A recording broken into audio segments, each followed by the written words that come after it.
ఈ దీని మీద యోగా మీద మాట్లాడారు. ఏం మాట్లాడారు? అయ్యా ఆంధ్రప్రదేశ్ కి మంచి పేరు వస్తుంది, విశాఖపట్నానికి మంచి పేరు వచ్చింది, ప్రపంచవ్యాప్తంగా వీళ్ళందరికీ వీళ్ళ కన్ను గుట్టింది, వ్యవహారం ఇవన్నీ కూడా చెప్పారు. అయ్యా ఏం పేరు వస్తుంది ఇది? మీరు మంచి పని ఏదో మీ ప్రచారం కోసం మీ వ్యవహారం కోసం చేశారు ప్రపంచం మొత్తానికి. ఏం పేరు కావాలి అసలు విశాఖపట్నానికి? ఏం కావాలి ఆంధ్రప్రదేశ్ కి? ఏం కావాలి ఉత్తరాంధ్రప్రదేశ్ కి? మీరేం చేస్తున్నారు? ఈ రోజున నేను ఇప్పుడే ఒక తెలుగుదేశం మిత్రుడు ఆయన ఒక పోస్ట్ పెట్టాడు. అయ్యా మీ సీఎం వీళ్ళందరూ వస్తున్నారు, బానే ఉంది, విశాఖపట్నంలో అచ్యుతాపురంలో 7 నెలల క్రితం ప్రధానమంత్రి వచ్చి అచ్యుతాపురం గ్రీన్ హైడ్రోజన్ ప్రాజెక్ట్ అని ఒక భూమి పూజ చేశాడు, దాని ఆచూకి ఏంది నాయన అని చెప్పి తెలుగుదేశం ఆయన ఒక పోస్ట్ పెట్టాడు. కాదు ఆయనకి ఏదో సరైనటువంటి మరి గౌరవం లభించలేదేమో అసంతృప్తితో పెట్టింటాడు. అసంతృప్తి కాదండి, వాస్తవాలు వాస్తవాలే, కానీ తెలుగుదేశం నాయకుడు పెట్టడం అంటే పార్టీ మీద ఏదో అసంతృప్తితో పెట్టాడు. ఊరికి చెప్తానండి, ఉత్తరాంధ్రకు సంబంధించినటువంటి వ్యవహారంలో మనం 12 నెలలు అయింది కదా, కేంద్ర బడ్జెట్ లో పెట్టారు వెనకబడినటువంటి జిల్లాలకు నిధులు మేము ఇస్తాం, 7 జిల్లాలు కాదు 8వ జిల్లా ప్రకాశం జిల్లా కూడా ఇస్తారని బడ్జెట్ లో పెట్టారు. ఇంతవరకు 5 పైసలు రాల. 3 జిల్లాలు ఉత్తరాంధ్రకు డబ్బులు రావు. కనీసంగా ఒక సంవత్సరానికి 50 కోట్ల రూపాయలు చొప్పున 3 సంబంధించి రాయలసీమకు సంబంధించినటువంటి 4 జిల్లాలు, అదే విధంగా ప్రకాశం వచ్చినాయా? అదే విధంగా రైల్వే జోన్ అంటున్నారు. రైల్వే జోన్ ఎక్కడుంది? రైల్వే జోన్ ఎక్కడ వేసిన గొంగళి అక్కడనట్టు ఉంది. ఇప్పుడు వరకు రైల్వే జోన్ కి సంబంధించిన పనులు ప్రారంభం కాలేదు. మెట్రో అంటున్నారు. ఇవన్నీ కూడా మీరు చేసేటువంటి ఏ ఒక్కటైనా సరే, మీరు ప్రధానమంత్రి విశాఖపట్నం వచ్చాడు, ఇది 2వ సారి కదా, మీ 12 నెలలు 2 వచ్చారు.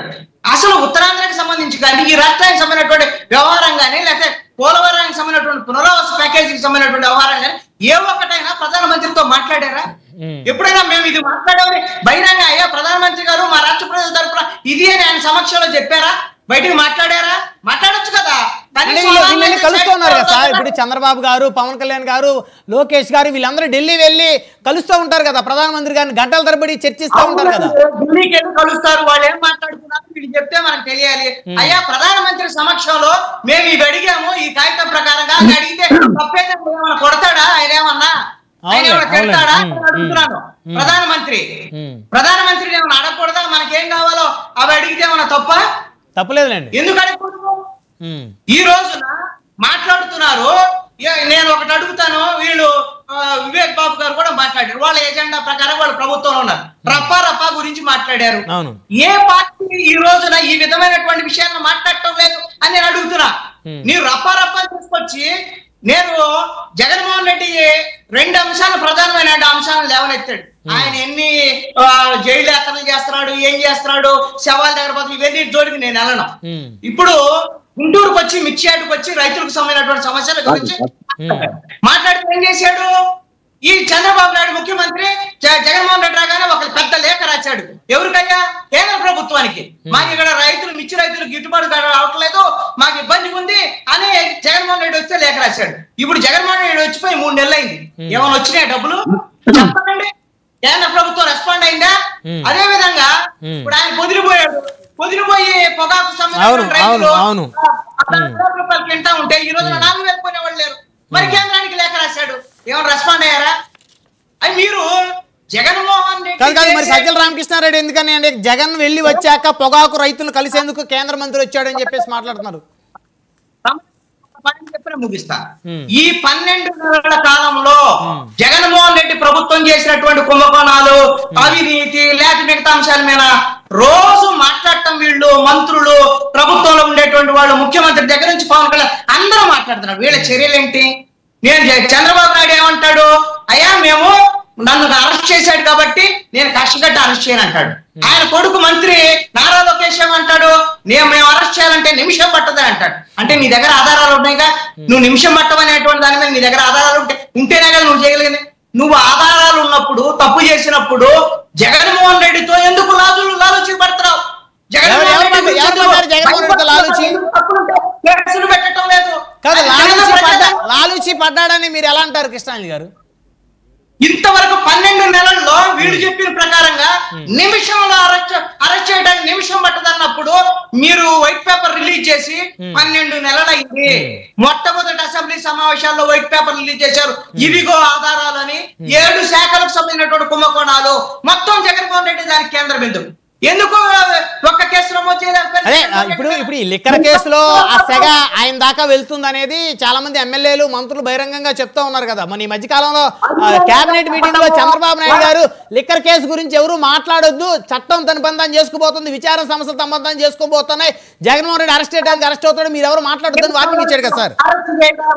ఇవన్నీ కూడా ప్రగల్భాలు పలకొద్దు. ప్రజాధనం తిన్నటువంటి వైఎస్ఆర్ కాంగ్రెస్ బట్టి ప్రతి నాయకుడిని జగన్మోహన్ రెడ్డితో సహా వాళ్ళని అరెస్ట్ చేయాలి, వాళ్ళని తిన్నటువంటి దాన్ని కక్కించాలి.